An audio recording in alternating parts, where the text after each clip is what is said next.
Hello everyone, welcome back to my new video. তো আজকের video কী নিয়ে হতে চলছে সেটা তোমরা ভিডিও টাইটেল অ্যান্ড থাম্বনেল দেখে অলরেডি বুঝে গেছো। তো গাইস, আজকের ভিডিওতে আমি শেখাবো কীভাবে তোমরা একটা হোয়াটসঅ্যাপের মধ্যে দুটো অ্যাকাউন্ট লগ ইন করতে পারবে। যারা মোবাইলে দুটো নাম্বার বা দুটো সিম কার্ড ইউজ করো তাদের জন্য ভিডিওটি খুবই গুরুত্বপূর্ণ হতে চলেছে। তো বেশি দেরি না করে শুরু করা যাক আজকের ভিডিও।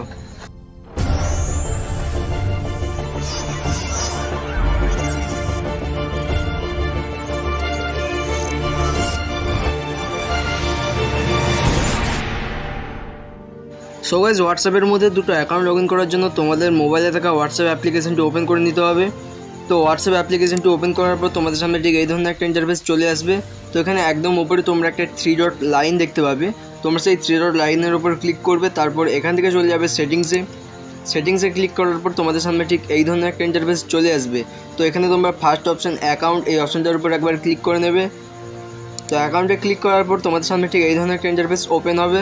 তো এখানে তোমরা একদম শেষের দিকে একটা অপশন দেখতে পেয়ে যাবে অ্যাড অ্যাকাউন্ট। তোমরা এই অপশনটার উপর একবার ক্লিক করে নেবে। তারপর তোমাদের সামনে ঠিক এই ধরনের একটা ইন্টারফেস চলে আসবে। এখান থেকে তোমরা এগ্রি অ্যান্ড কন্টিনিউ এই অপশনটার উপর একবার ক্লিক করবে।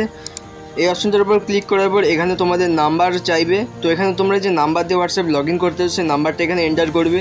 এন্টার করার পর এখানে নেক্সটে ক্লিক করবে। নেক্সটে ক্লিক করার পর তোমাদের নাম্বারে একটা ওটিপি যাবে এবং তোমাদের হোয়াটসঅ্যাপ লগ ইন হয়ে যাবে। সো গাইস, এই সামান্য কিছু স্টেপস ফলো করে কিন্তু তোমরা একটা হোয়াটসঅ্যাপের মধ্যে দুটো অ্যাকাউন্ট খুব সহজে লগ ইন করে নিতে পারবে। সো এভরিওয়ান, আজকের ভিডিও তোমাদের কেমন লেগেছে অবশ্যই কমেন্ট করে জানাবে এবং নতুন ভিডিও খুব তাড়াতাড়ি আসছে চ্যানেলে। ততক্ষণ জন্য সবাই ভালো থেকো, সুস্থ থেকো, বাই।